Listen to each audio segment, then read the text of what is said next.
probably for the best. I was telling people all along that Indiana was only going to score 13 points. Yeah, so that's a good point. Yeah, so I was confident in that. Do you think they can win the national title? Yeah, of course. Yeah, I know, of course. And in a way, I'm not trying to do Ryan Day's playing 4D chess or whatever. But, right. But in a way, it's nice. Because we'll want him fired if he loses. In a way, it's nice Indiana gets their flowers. Yeah. And I hate him, but I love him. Yeah. I love to hate Cignetti. Yeah, no, for sure. His whole demeanor, he's got like a Murder, She Wrote quality. Yeah. Doesn't he remind you of Angela Lansbury in A Football Coach? Sure. How about Fernando Mendoza? What a weirdo. In a very endearing way. We're flipping champs, baby. So he reminds me of like a Dungeons and Dragons kid. Yeah. He seems like a football dork. Oh yeah. You know, and I mean that in the most positive way. Absolutely. Doesn't it seem like all of his answers are kind of like rehearsed and scripted because he's kind of looking into the camera and he's so polished and everything is kind of a self-contained statement that's like made for, does that fit the space you need in your documentary for that transition? Okay, good. I'm sorry, are you not familiar with Curt Cignetti? Do you not think every level of that program is tailored exactly to what he wants? If you interviewed the third string linebacker, he'd have equally polished answers. Good point. Because I'm sure he's got like a manual. Yeah. Like a Hoosiers Bible that he gives the players. How to speak, yeah. All of it. Everything. From plays on the field and off. Love it.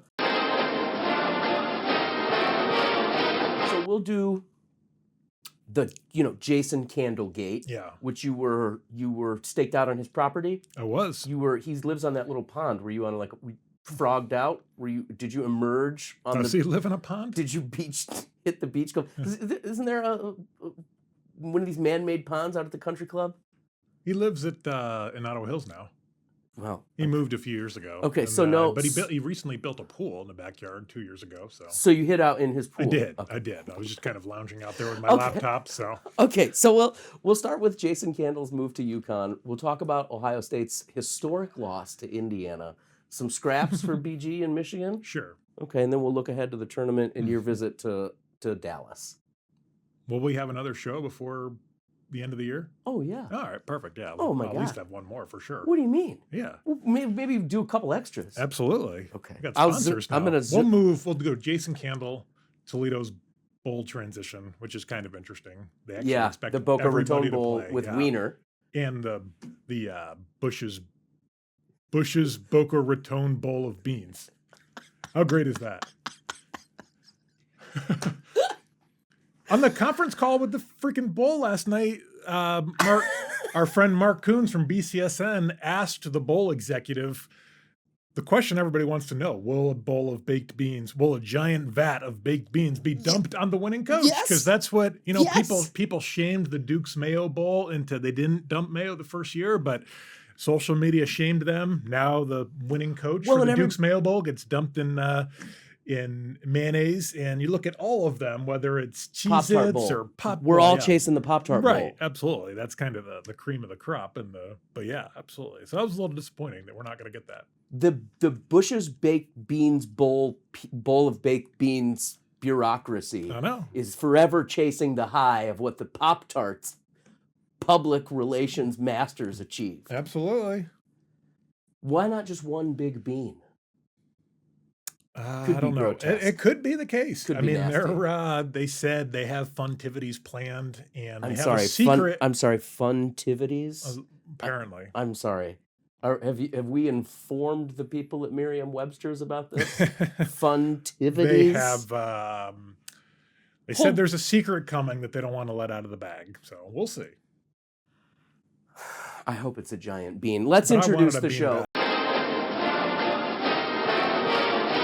Welcome to the heart of the rivalry, the Blades college football show that covers Ohio State, Michigan, Bowling Green, and a newly coachless Toledo Rockets football club. I mean, they technically have an interim, but we will get to that. He is Blade columnist Dave Briggs. What's up, Dave? What up? Good. You've been busy. You've had a lot of work to do. We're on Coach Watch, man. It's the most exciting time of the year.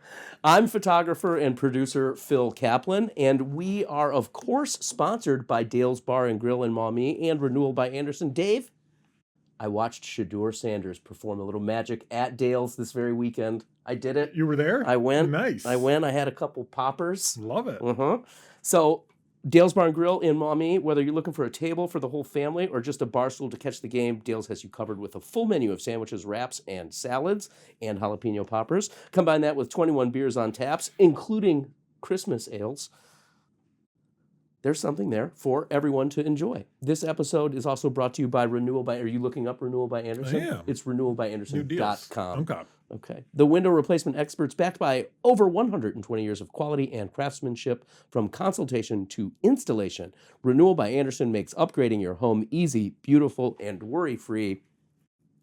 Tell us, Dave Briggs, everything that we need to know about Jason Candle abandoning Toledo in the middle of the night like a... I'm just kidding. Good riddance. My God. No. Do you want me to do my impression now? Do you want to get that out of the way? Impression of what? I don't know, but do it. Okay, so if this first of all, for people that don't know or finding out for the first time, why don't you give us a synopsis of what has happened? Well, Jason Candle, after 17 seasons at Toledo, including 10 as the head coach, a decade-long run in which he became the all-time winningest coach at Toledo, is now leaving for the University of Connecticut. On the surface, it might seem like a lateral move. UConn has no real FBS tradition. They're playing a stadium a half hour from campus. Their previous coach, Jim Mora, just traded it for Jim Mora Jr. just traded the UConn job for Colorado State, which is a G5 school, just like Toledo. Colorado State, better job than Toledo, but you get the Rams, point. You get the Fort point. Collins. It's it can seem like a lateral move, but it's getting double the pay and more resources, and more importantly, the key thing is just a change in scenery, a fresh challenge. I think after 10 years, the marriage had just kind of gotten a little...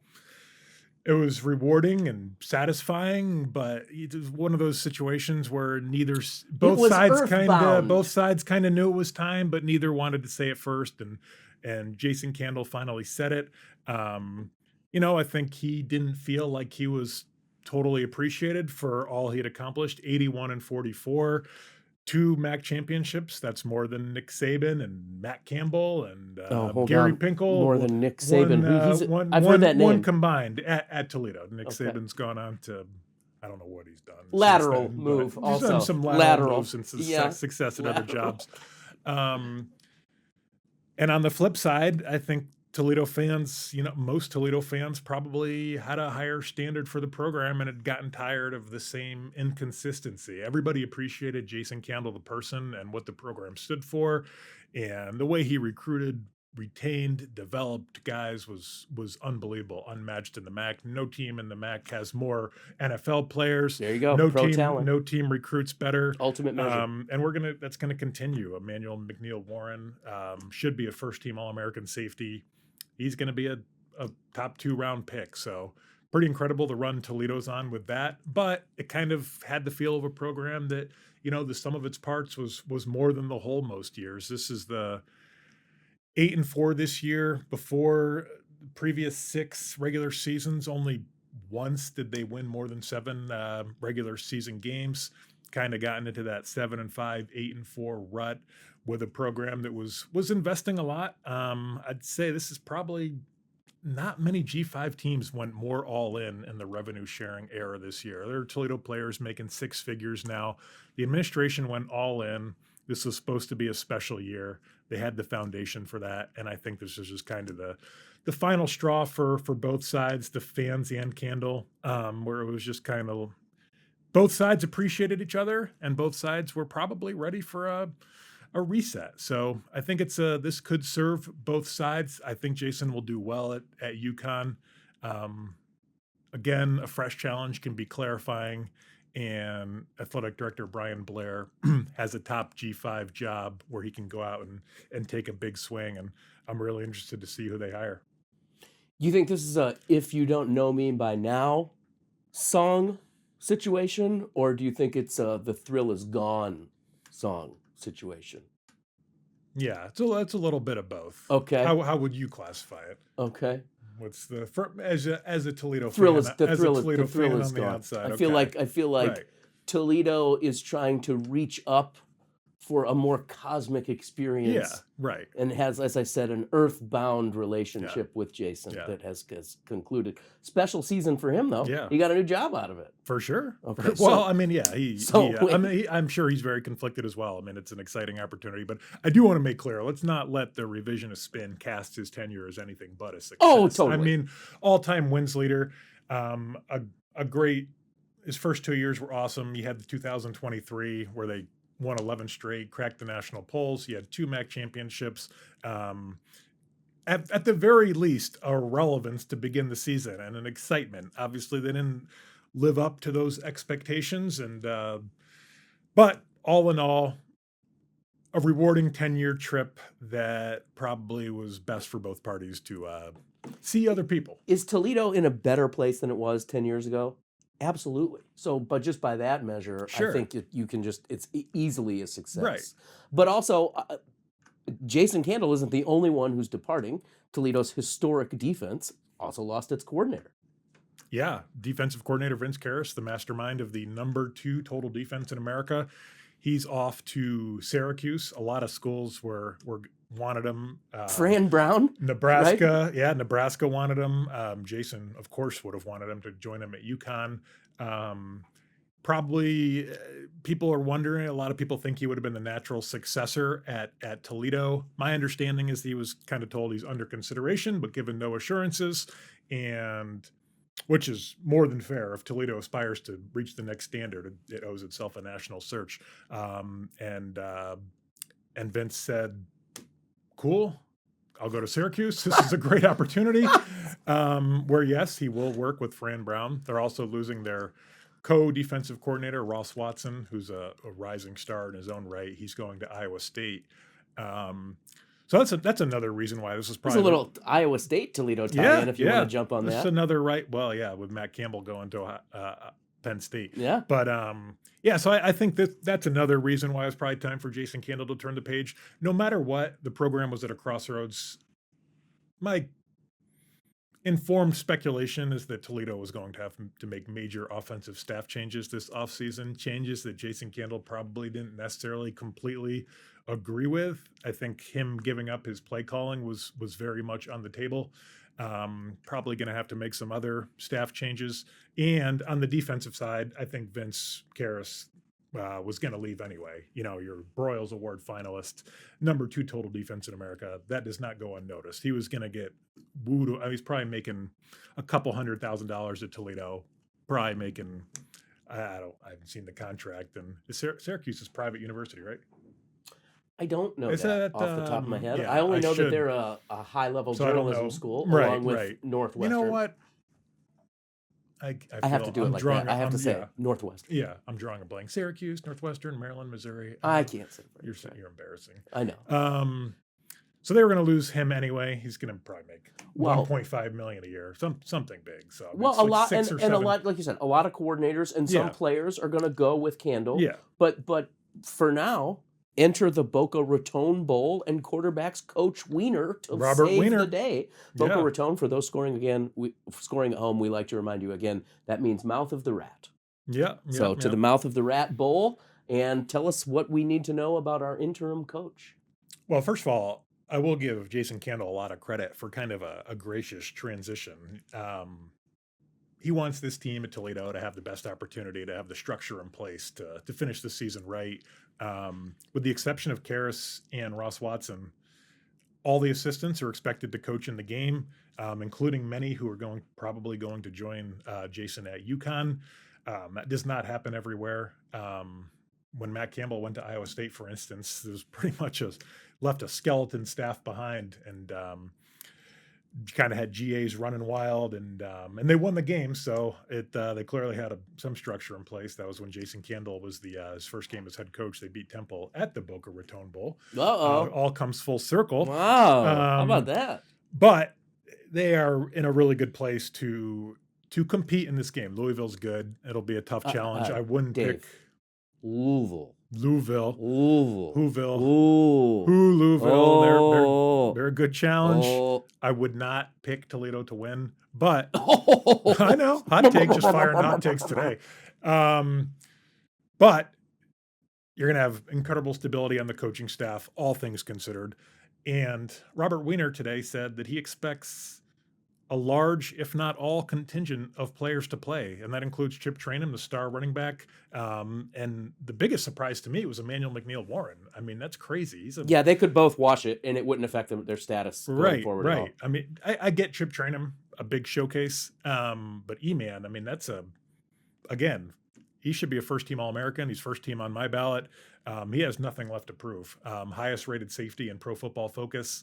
He'll be a first 2-round draft pick regardless. And him playing kind of speaks a lot about the culture left behind, but also Robert Wiener. I mean, if you've ever heard him talk, he's a former high school legend at Tampa Plant, won a million state championships there, made a mid-career coaching change from high school coach at 55 to become Jason's quarterbacks coach and co-offensive coordinator at Toledo. So he spent the last 6 years in college, and he's kind of, if you've heard him talk, he'll have you wanting to run through that wall. So is he from the South? He's from Florida, I believe. Well, Florida can have some stratification. Yeah, he went to Boston College, but I do believe he's from Florida. Is he from North Florida? Because that's the South. Yeah, well, that's true. Not the transplanted South that's not the South. That's not the South. Well, South Florida is more just a bunch Cuba, of right? And then you have the thin band of retirees, and then it just turns into the deep South. But Wiener's the perfect guy, the perfect bridge guy to kind of keep the ship going in the right direction. And in an era where we see all these losers kind of opting out of bowl games and calling it a season, losers, pretty refreshing to see a team that kind of has every reason to just kind of cash it in. And they're really excited to play in this game and one last time together. And so we'll see. Should be fun. So we are heart of the rivalry. We represent 2 programs in the Big Ten and 2 programs in the MAC. But we're Midwestern, right? So our values are about kindness and working together. Yeah. So this would never be our take. But were this a Southern show, this is how I think, I would have come in here today. Okay, are you ready for that? Yeah. This limited impression of if the heart of the rivalry were below the Mason-Dixon line. Flaming Are you ready? candle on the way out. You're right. Okay, you ready? All right. Okay.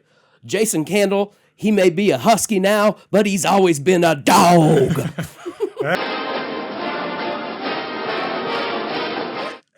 I have something to get on my chest. Jason. Oh boy. Jason only spent 17 years here to use Toledo as a stepping stone. I mean, I'm not even sure he bought a house. He leased Stone Oak for a couple of years. He rinsed and repeated these people. Yeah, these innocent Hamleters. No, for sure. Just absolute betrayal.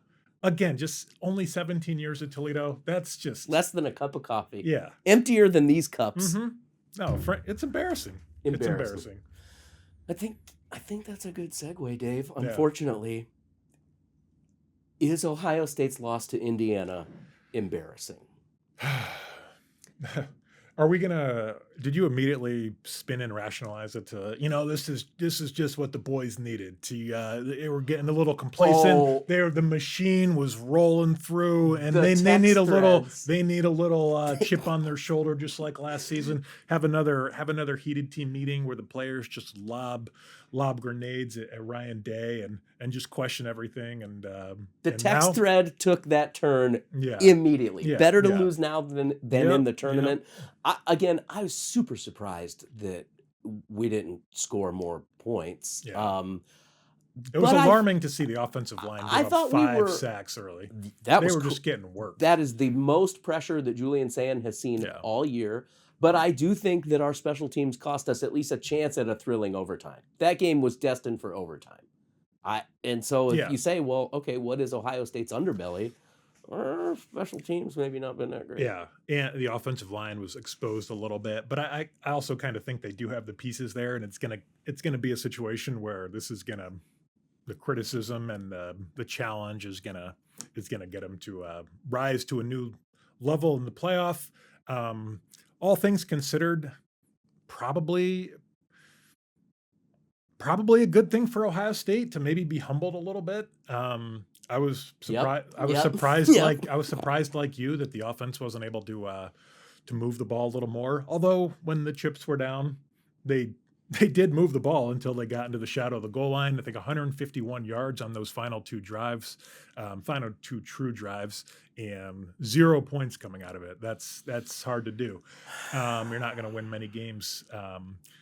It's also one of those weird things where it's kind of like a jersey bias. Like if the teams were very even, Ohio State probably ultimately had the better chances to win late, given that they were knocked on the door twice late. If that was like against number 2 Alabama or number 2 Georgia, you would kind of just say, it's a great game between two absolute juggernauts. And that's what Indiana is. They are absolutely loaded. When you go out to Georgia or when you go out to Oregon, beat them, when you just blow the doors off everyone else on your schedule, they are legit. They're as good as Ohio State or Georgia. As we saw, they beat Ohio State. So yeah, Sigurnaut. All things. Can we say Sigurnaut? Sigurnaut, juggernaut. Yeah, and I love Kurt Cignetti, that third down, that gutsy call.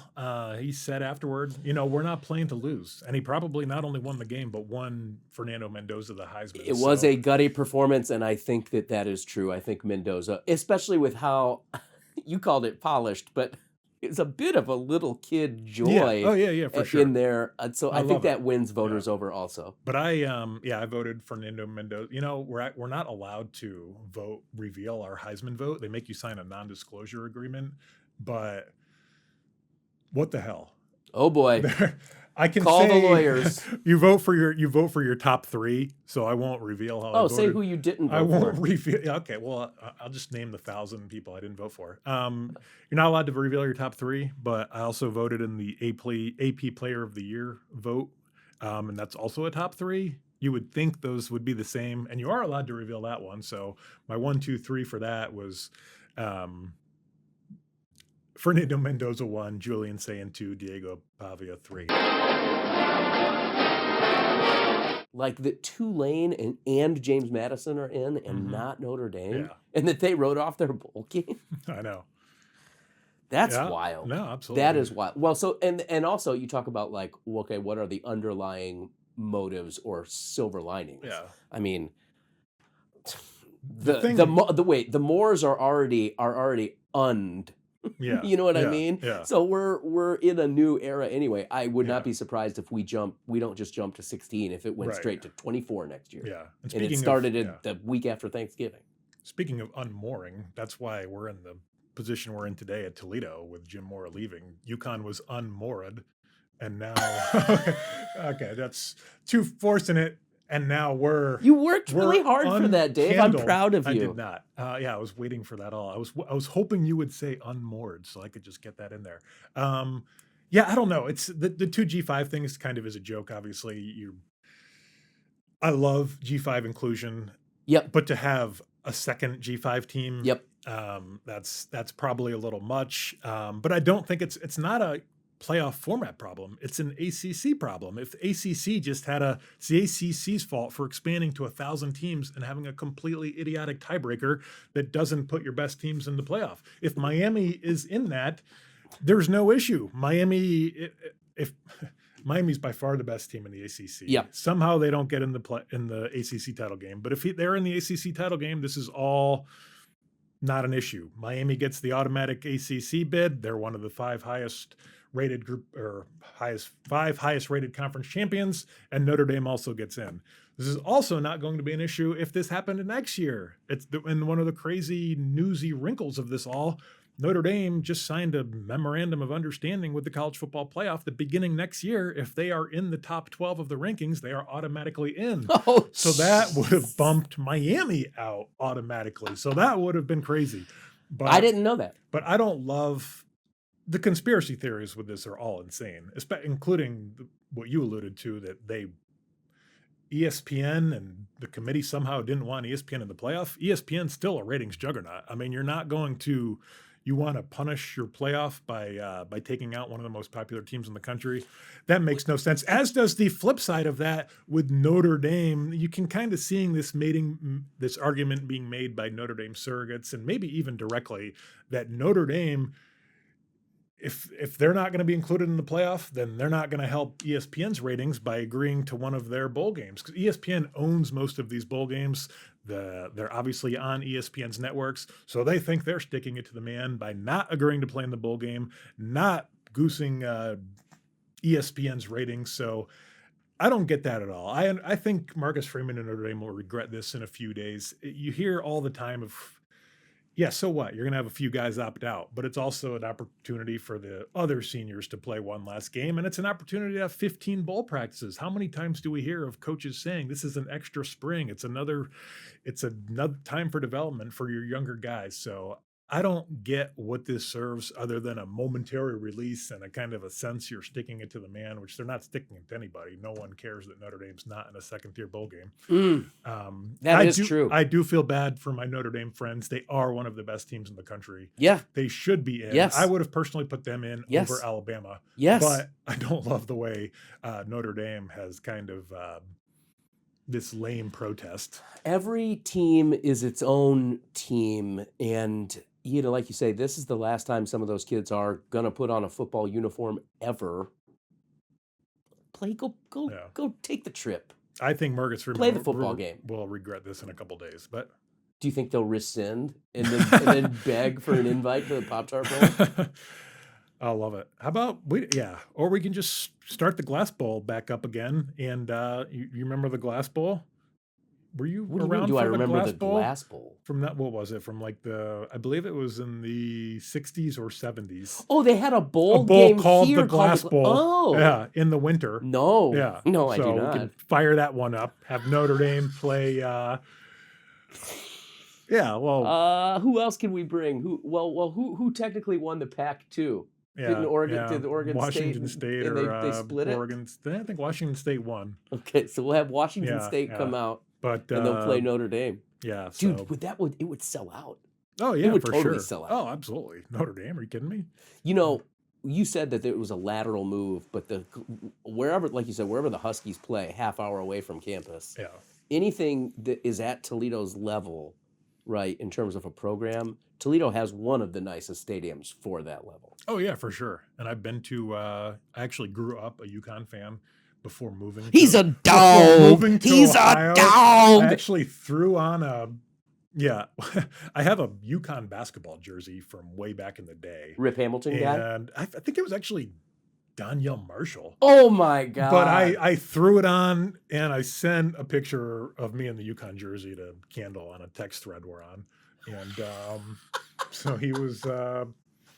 Did you get anything back from that? Yeah, just an exclamation point. Even though we've had our differences, I've always appreciated Jason. So I certainly wish him the best. Another cool thing, Jason's a diehard Red Sox fan. He's now in the heart of Red Sox country in New England.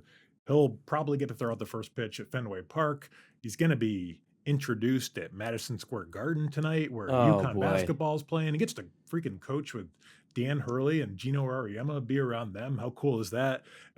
He's a huge golfer. He's going to get to play in the Pro-Am at the Travelers tournament. I mean, I think it's, again, this is going to be reinvigorating for him. And I think I'm excited to watch Toledo. Also excited.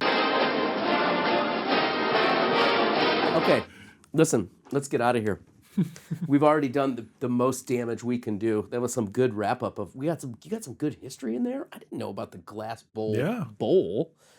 Okay, so that was dynamite stuff. You should be a sports columnist. Nah. Yeah. Maybe a beat writer. Heart of the Rivalry is brought to you by Renewal by Andersen. If you're ready to transform your home with Renewal by Andersen, buy one window or door and get another 40% off, but only through the end of the year. Schedule your free consultation today at renewalbyanderson.com. End of the year rapidly approaching. Of course, as we said, today's episode also brought to you by Dale's Bar and Grill in historic Uptown Maumee. Catch all the college football action as well as the NFL at Dale's, one of the premier Buckeye bars in Northwest Ohio. Wolverines still welcome. Did you have anything for BG or Michigan this week? Any scraps? No, it'll be interesting to see Michigan play Texas in their bowl game. The Arch Manning, the crescendo of the Arch Manning Heisman campaign. Well, yeah, last year Michigan upset a team that thought it belonged in the playoff, and in Alabama now they have another chance against another SEC team that had a case to be in the playoff. So we'll see who plays. Didn't Michigan have like get a bunch of turnovers in They that did game right they away? did. Alabama was just an absolute cluster. And then Bowling Green, I don't think they've been invited to a bowl, but we're getting pretty far. We're getting pretty far down the list. You know, some 5 and 7 teams are going now. The teams are opting out. Maybe a 4 and 8 team could get there. They'll replace Notre Dame. Call the kids back to campus. Can you imagine calling the team back like 3 days before Christmas? Hey, can you guys get to Detroit?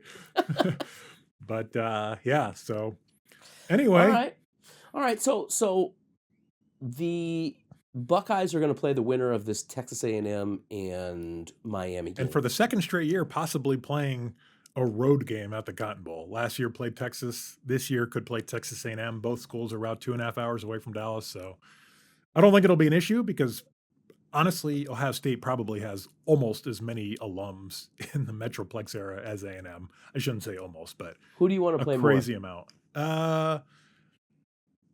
I think both games are interesting. I don't know. I mean, if from a fan's perspective, who do you think would be easier for Ohio State? I think Miami is a better team. Yeah. So I think that you know, and Miami fans hate Ohio State. A lot of not Ohio State hates Ohio State, but Miami. Does Miami in particular, have fans? Yeah, they do. Especially the college has a lot of, you know, people just eternally waiting for the U to come back, right? Yeah. Because Ohio State took it. Ohio State took the U away from the U. That would be a case though where 80,000 Ohio State fans, 10,000 Miami fans. At the end of the day, it's still a tiny private university in Miami. It's not. That it is. That it is, Clark. I would still say that Miami is better than Texas A&M, and I expect Miami to beat Texas A&M. Yeah. Now Miami, they can, you know, like their loss to Louisville or SMU. Yeah. It can happen, Yeah. and it's the one and done tournament, baby. We're there. Yep. All right, I'll see you next week. Should be fun. Now, when is that first game? Should. When is the next game? It's like 31st.